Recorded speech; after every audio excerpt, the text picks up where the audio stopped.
नमस्कार दोस्तों, मेरा नाम है दिव्या। स्वागत है आपका मेरे YouTube चैनल पे। गाइस, आज की इस वीडियो में हम बात करेंगे राजस्थान थर्ड ग्रेड भर्ती के मोस्ट इम्पोर्टेंट टॉपिक शैक्षिक परिदृश्य यानी एजुकेशनल पर्सपेक्टिव के बारे में। तो गाइस, इसके अंतर्गत कौन कौन से टॉपिक आते हैं, किस तरह से आपको उनको तैयार करना है, इसके बारे में हम कंप्लीट डिस्कशन करेंगे। तो गाइस, अगर आप मेरे चैनल पर नए हैं तो मेरे चैनल को सब्सक्राइब कर ले, साथ ही साथ बेल आइकन को जरूर प्रेस करें जिससे कि आपको टाइमली नोटिफिकेशन मिलता रहे। तो चलिए गाइस, अपने वीडियो को स्टार्ट करते हैं। आज का हमारा टॉपिक है शैक्षिक परिदृश्य। अब शैक्षिक परिदृश्य क्या होता है पहले ये जानते हैं। शैक्षिक परिदृश्य का मतलब होता है गाइस एजुकेशन पर्सपेक्टिव, मीन्स कि शिक्षा की क्या व्यवस्था है, शिक्षा के प्रति क्या दृष्टिकोण है, शिक्षा के अंतर्गत कौन कौन सी संस्थाएं आती हैं, किस तरह की योजनाएं, किस तरह के प्रोजेक्ट इसके अंतर्गत शामिल किए जाते हैं, साथ ही साथ इनका क्या उद्देश्य होता है, हमारे एजुकेशन सिस्टम के अंदर इसको किस तरह से लागू किया गया है, इस तरह की चीजें इसके अंतर्गत हम पढ़ते हैं। तो गाइस, आपको ध्यान रखना है क्योंकि राजस्थान का एग्जाम है तो यहाँ पर मोस्ट इंपोर्टेंट है कि आप राजस्थान को फोकस करके चलें। बात करते हैं गाइस इंपोर्टेंट टॉपिक्स की। तो यहाँ पर हमें कुछ टॉपिक्स पढ़ने होंगे। जैसे फर्स्ट टॉपिक है आपका RTE 2009। फर्स्ट टॉपिक है गाइस हमारा RTE 2009। अब RTE 2009 means right to education, जिसको हम हिंदी में बोलते हैं निःशुल्क और अनिवार्य शिक्षा अधिनियम यानी राइट टू एजुकेशन 2009। ये आप सभी अभी एजुकेशन साइकोलॉजी के अंतर्गत यानी CDP के अंतर्गत पढ़ते आ रहे हैं। तो इसमें कुछ भी नया टॉपिक नहीं आपको तैयार करना है। RTE 2009 को जो आप अभी तक पढ़ते आ रहे हैं वहीं से आप इसको तैयार कर लें, वहीं से आप इसको अच्छे से रिवीजन कर लें, तो ये टॉपिक आपका वहीं से तैयार हो जाएगा। RTE 2009 बहुत इंपॉर्टेंट है। अब गाइस, यहाँ पर क्वेश्चन किस तरह का बनता है, तो यहाँ पर नई चीजें ज्यादा ऐड करने की आपको जरूरत नहीं है। जो छोटे छोटे चेंजेस होते हैं वो आप ऐड कर सकते हैं। मेन है इसमें कि आपको RTE 2009 के बारे में पूरा पता होना चाहिए। जैसे अभी तक हम पढ़ रहे हैं कि RTE 2009 के अंतर्गत आपको शिक्षक और विद्यार्थी का अनुपात पता होना चाहिए, RTE के अंदर किस तरह से व्यवस्था होती है वो पता होना चाहिए, कौन कौन से सब्जेक्ट को इंपॉर्टेंट रखा जाता है, कौन कौन सी धाराएं इसके अंतर्गत आती हैं। आपने सबने धाराएं पढ़ी होगी, धाराएं मोस्ट इंपॉर्टेंट होती हैं, स्पेशली वो जो विद्यार्थी और शिक्षक से रिलेटेड हो। तो 12 से 35 वाली जो धाराएं होती है, 12 से 30, वो तो जरूर आपको टिप्स पे होनी चाहिए। तो गाइस, साथ साथ शिक्षा के क्या उद्देश्य है यानी RTE 2009 के अंतर्गत जो भी चीजें आती है उसको आपको वहीं से, जहां से आप पहले पढ़ रहे थे रीड के अंदर, वहीं से आपको तैयार करना है। बात करते हैं गाइस सेकंड टॉपिक की, NCF 2005। अब NCF 2005 क्या है? National curriculum framework. National curriculum framework यानी जो हमारी राष्ट्रीय पाठ्यचर्या है उसके बारे में पढ़ेंगे। राष्ट्रीय पाठ्यचर्या, राष्ट्रीय रूपरेखा क्या है, यानी CDP के अंदर ये टॉपिक भी हम CDP के अंदर ही पढ़ते हैं। ये दोनों टॉपिक आपको CDP से ही तैयार करने हैं। आप सभी ने रीट जब एग्जाम दे रहे हैं तो CDP वहां भी आप तैयार कर रहे हैं, वहीं आप इन टॉपिक्स को अच्छे से तैयार करें क्योंकि यहाँ से उसी तरह के क्वेश्चन बनने वाले हैं जैसे आपके रीट में बन रहे हैं। तो यहाँ पे कुछ नया पढ़ने की जरूरत नहीं है। NCF 2005 के अंतर्गत कौन कौन से सब्जेक्ट आते हैं, क्या इसका उद्देश्य होता है, किस तरह से इसको लागू किया गया है, कब इसको कहाँ कहाँ लागू किया गया था, ये सब चीजें आपको NCF 2005 के अंतर्गत पढ़नी है जो आप रीड के लिए तैयार कर रहे हैं। तो यहाँ नया कुछ नहीं पढ़ना, जो आप पहले से पढ़ रहे हैं उसे ही बार बार रिवाइज करते रहे। बात करते हैं गाइस आपके थर्ड टॉपिक की। थर्ड टॉपिक है आपका NEP 2020। NEP 2020 अब ये कौन सा है? ये नेशनल एजुकेशन पॉलिसी है, यानी जो नई शिक्षा नीति बनी है हमारी, नई राष्ट्रीय शिक्षा नीति, उसके बारे में यहाँ पर जिक्र किया गया है। तो यहाँ पर आपको ध्यान रखना है NEP यानी नई नेशनल एजुकेशन पॉलिसी को पढ़ना है 2020 वाली। साथ ही साथ आपको जो पुरानी एजुकेशन पॉलिसी है, जो 1986 वाली हमारी जो नेशनल एजुकेशन पॉलिसी है, उसको भी आपको अच्छे से तैयार करना है। तो गाइस, अभी तक तो हम NEP तो सभी पढ़ रहे होंगे, NEP 1986 हम सब पढ़ते आ रहे हैं। अब एक चीज और ऐड कर देनी है आपको, NEP 2020 यानी 2020 की जो हमारी नई एजुकेशन पॉलिसी बनी है उसको आपको पढ़ना है। तो यहाँ पर आपको ध्यान रखना है, मोस्ट इंपॉर्टेंट है क्योंकि अभी नई चीज ऐड हुई है, इसको जरूर पूछा जाएगा क्योंकि यहाँ पर आपको काफी ड्रास्टिक चेंज देखने को मिले हैं। शिक्षा व्यवस्था को काफी चेंज कर दिया गया है, तो इसको आपको जरूर पढ़ना है। इसके अंदर क्या हमारा स्ट्रक्चर होता है, जैसे आपको पता है कि 3+4+4 वाले में डिवाइड किया गया है, तो उस तरह के सारा सिस्टम आपको पढ़ना पड़ेगा। बात करते हैं गाइस इसके अंदर एक POA 1992, ये भी आपको जरूर पढ़ना है क्योंकि इसका राजस्थान में काफी इफेक्ट देखने को मिला था। ठीक है, तो POA 1992 यहाँ से कई बार क्वेश्चन आ जाते हैं, तो इसको भी आप एक बार अच्छे से तैयार करें। बात करते हैं गाइस, तो यहाँ पर आपको तीनों टॉपिक्स टिप्स पे होने चाहिए, खासकर आपको नेशनल एजुकेशन पॉलिसी जो नई बनी है 2020 वाली, उसको जरूर तैयार करना है।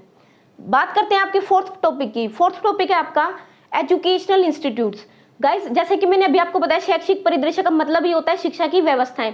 तो शिक्षा की व्यवस्था करने के लिए शिक्षा जो शैक्षणिक संस्थान बनाए जाते हैं उनके बारे में आपसे जरूर पूछा जाएगा।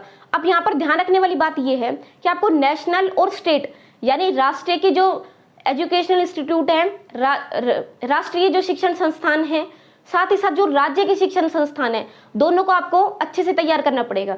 जैसे मैं बात करूं अगर नेशनल इंस्टीट्यूट्स की, तो एनसीईआरटी को जरूर तैयार करना है। एनसीईआरटी नेशनल इंस्टीट्यूट है, साथ ही साथ इसकी जो पुस्तकें हैं हम अभी वर्तमान राजस्थान में चल रही हैं, तो आपको एनसीईआरटी को जरूर पढ़ना है।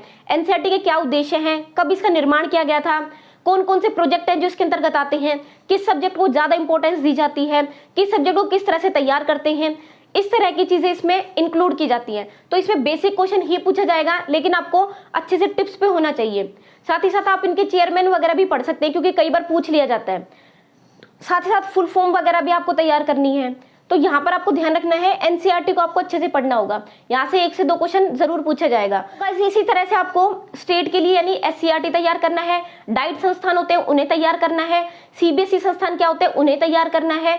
जो भी छोटे छोटे इंस्टीट्यूट हैं उनके बारे में थोड़ा थोड़ा बेसिक नॉलेज आपको होनी चाहिए। तो जैसे सीबीएसई पढ़ना पड़ेगा, एनसीईआरटी पढ़ना है, एससीईआरटी पढ़ना है, डाइट पढ़ना है। तो ये छोटी छोटी चीजें हैं, लेकिन आपको पता होनी चाहिए। तो गाइस इस तरह से एजुकेशनल इंस्टीट्यूट है, इनके बारे में बेसिक जानकारी आपको जरूर होनी चाहिए। नेशनल भी और साथ ही साथ स्टेट का तो फोकस करना ही करना है आपको, राजस्थान का। तो बात करते हैं 5th आपके एजुकेशनल स्कीम्स की। गाइस एजुकेशनल स्कीम्स और प्रोजेक्ट मोस्ट इंपोर्टेंट है, यहाँ से 101% आपको क्वेश्चन मिलने वाला है, क्योंकि यहाँ पर जो नेशनल जो हमारी एजुकेशनल स्कीम्स होती हैं उनसे जरूर क्वेश्चन पूछा जाता है। जैसे अभी वर्तमान में कौन कौन सी स्कीम है जो चल रही हैं, जैसे आपने पढ़ा होगा मिड डे मील योजना चल रही है स्कूलों में, ठीक है। इस तरह से जैसे छात्रवृत्ति योजनाएं जो होती है, या जो रिजर्व कैटेगरीज होती है उनके लिए अलग से व्यवस्था की जाती है। प्राइमरी के लिए कौन कौन सी व्यवस्थाएं की गई है, 6 to 8 के लिए छात्रों के लिए क्या क्या व्यवस्थाएं की गई है, स्कूलों में किस तरह की योजनाएं प्रोजेक्ट हमें देखने को मिलते हैं। इस तरह से आपको जरूर पढ़ना है, पूरा पढ़ना है एजुकेशनल स्कीम्स को। साथ ही साथ प्रोजेक्ट भी, जैसे मैंने भी आपको बता दिया, प्रोजेक्ट भी आपको कंप्लीट तैयार करना है। मिड डे मील है या और भी छोटे मोटे जो भी स्पेशली जो गर्ल्स को लेकर होते हैं उस तरह के प्रोजेक्ट भी आपको जरूर तैयार करने हैं। बात करते हैं गाइज आपकी 6th RTI। अब RTI क्या है, RTE तो हम पहले से पढ़ते आ रहे हैं, हम सब जब रीड की प्रिपरेशन कर रहे हैं तो RTE तो हमने तैयार कर रही है। बात करते हैं RTI की, यानी राइट टू इन्फॉर्मेशन, सूचना का अधिकार जिसको हम बोलते हैं, उसको आपको जरूर तैयार करना है, क्योंकि RTI में आपको बेसिक चीजें पता होनी चाहिए। जैसे RTI की स्थापना कब की गई थी, इसके अंदर क्या उद्देश्य रखे जाते हैं, साथ ही साथ एजुकेशन में इसका क्या यूटिलाइज है, एजुकेशन में इसका क्या यूज है, ये जरूर आपको पता होना चाहिए। तो RTI के अंदर छोटी छोटी बेसिक चीजें हैं वो आपको जरूर तैयार करनी है। गाइस यहाँ से सबसे बेसिक ही क्वेश्चन पूछे जाएंगे, साथ ही साथ ज्यादा क्वेश्चन नहीं मिलेंगे। यहाँ पर मैक्सिमम आपको 10 से 12 क्वेश्चन ही मिलने वाले हैं, लेकिन क्योंकि एक एक क्वेश्चन आपके लिए इंपॉर्टेंट है तो आपको ध्यान रखना है, यहाँ से सबसे बेसिक क्वेश्चन पूछा जाएगा, तो बेसिक जानकारी आपको जरूर होनी चाहिए। बात करते हैं नेक्स्ट 7th टॉपिक की, RPSC और RSMSB। जैसे गाइज मैंने आपको बताया कि राजस्थान का एग्जाम है तो आपको RPSC तो जरूर तैयार करना है। अगर इसको RPSC कंडक्ट कराता है तो यहाँ पर RPSC से 101% क्वेश्चन पूछा जाएगा।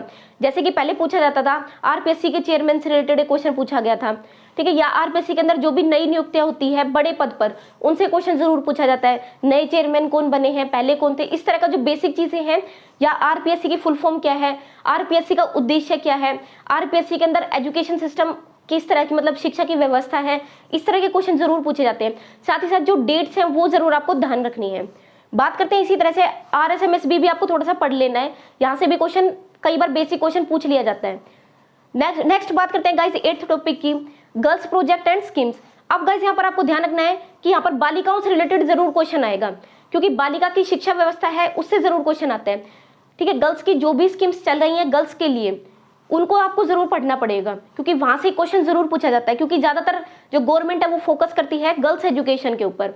यहाँ पर आपको ध्यान रखना है कि सब कुछ नहीं पढ़ना है, जो इंपॉर्टेंट जो भी प्रोजेक्ट होते हैं उन्हीं को आपको अच्छे से तैयार करना है, क्योंकि 4 से 5 जो टॉपिक होते हैं वो इंपॉर्टेंट होते हैं, ठीक है। 4 से 5 प्रोजेक्ट ही होते हैं जो इंपॉर्टेंट होते हैं, जो रनिंग में है अभी, तो उनको जरूर तैयार करना है आपको।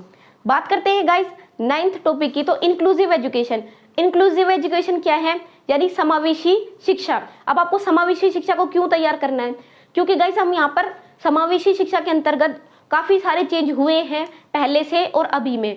तो आपको इंक्लूसिव एजुकेशन में काफ़ी फोकस कर रही है गवर्नमेंट, इसलिए आपको तैयार करना है, क्योंकि इसके अंदर हम जो विशेष आवश्यकता वाले बच्चे होते हैं उन्हें भी पढ़ते हैं, जो पिछड़े बालक होते हैं उन्हें भी पढ़ते हैं, सामान्य बच्चे जो होते हैं उन्हें भी पढ़ते हैं। तो इसलिए इंक्लूसिव एजुकेशन को आपको ज़रूर तैयार करना है। इनमें बेसिक क्वेश्चन ही पूछा जाएगा। बात करते हैं गाइज 10th टॉपिक की। अभी पहले वाला ही टॉपिक है CCE या इवैल्यूएशन। तो CCE को जरूर पढ़ना है, इवैल्यूएशन यानी मूल्यांकन को जरूर पढ़ना है। तो गाइज मूल्यांकन वाला टॉपिक RTE, NCF, NCP ये आपके पहले से तैयार हो चुके हैं, क्योंकि रीड में हम इनको तैयार कर रहे हैं। तो यहाँ पर ये 4-5 टॉपिक है जो आपको पहले से तैयार हो चुके हैं। कुछ नए टॉपिक्स है 4 से 5 टॉपिक, वो आपको नए तैयार करने होंगे। और इनके बारे में गाइज आपको बेसिक इन्फॉर्मेशन जरूर होनी चाहिए, क्योंकि यहाँ से कोई टिपिकल कोई डीपली क्वेश्चन नहीं बनेगा, बेसिक क्वेश्चन ही बनेंगे, लेकिन बेसिक जानकारी आपको होनी चाहिए। तो यहाँ पर ये 10 टॉपिक हैं जो आपको अच्छे से टिप्स पे करने हैं। यहाँ से 10 क्वेश्चन पूछे जाएंगे, लगभग 20-25 मार्क्स के आसपास यहाँ से आपको मिलने वाला है। तो ये 10 टॉपिक है, टिप्स पे कर लेने हैं आपको। बात करते हैं गाइस इसको पढ़ना कैसे है। तो पढ़ने के लिए आप यहाँ पर जो भी आपके NCERT है, NCERT में कुछ पोर्टल बनाए गए हैं, वहाँ से आप बुक्स को तैयार कर सकते हैं। कुछ बुक्स चल रही हैं, या फिर आप कोई भी पतली सी गाइड मार्केट से ले लीजिए, जिसमें कोई भी पतली सी बुक जो 50, 20, 100 रुपीज़ की आ जाती है, ठीक है, उसमें जिसमें आपको एजुकेशन की जो स्कीम्स हैं राजस्थान में जो चल रही हैं उनके बारे में मिल जाएगा। तो इस तरह की जो पतली बुक्स होती हैं, बेसिक बुक्स होती है, जिनमें एजुकेशन सिस्टम के बारे में दिया हुआ है, वहां से आप तैयार कर सकते हैं। तो गाइज इस तरह की और भी videos Rajasthan 3rd grade preparation से रिलेटेड मैंने चैनल पर डाली हुई है। साथ ही साथ read 2nd grade 3rd grade preparation से रिलेटेड भी बहुत सारी वीडियोस है जो मैंने चैनल पर डाली हुई है। सभी का लिंक आपको इस वीडियो का डिस्क्रिप्शन में मिल जाएगा, या आप चैनल पर जाकर जरूर वीडियोस को चेकआउट करें। साथ ही साथ क्या रीड की रणनीति हो सकती है, राजस्थान 3rd ग्रेड के अंदर कौन कौन से सब्जेक्ट डाले गए हैं, स्पेशली कौन कौन से टॉपिक्स हैं जिन पर फोकस किया गया है, जिन्हें आपको तैयार करना है, इस तरह की बहुत सारी वीडियोस है जो मैंने चैनल पर बनाकर डाली हुई है। तो आप प्लीज चेकआउट करें, जिससे आपको बहुत ज्यादा हेल्प मिल जाएगी। साथ ही साथ गाइज मैंने टेलीग्राम पर फ्री नोट्स भी आपको प्रोवाइड किए हुए हैं, आप वहां से टेलीग्राम को ज्वाइन कर लें, उसका लिंक भी आपको इसी वीडियो के डिस्क्रिप्शन में मिल जाएगा। तो गाइज आई होप आपको वीडियो पसंद आई होगी। अगर आपको वीडियो पसंद आई है तो प्लीज लाइक करें, शेयर करें, चैनल को सब्सक्राइब करें। साथ ही साथ गाइज बेल आइकन को जरूर प्रेस करें, जिससे कि आपको टाइमली नोटिफिकेशन मिलता रहे। और गाइज कौन कौन से टॉपिक्स पर आप वीडियो चाहते हैं ये जरूर आप कमेंट बॉक्स में लिखें। तो thank you so much, bye bye.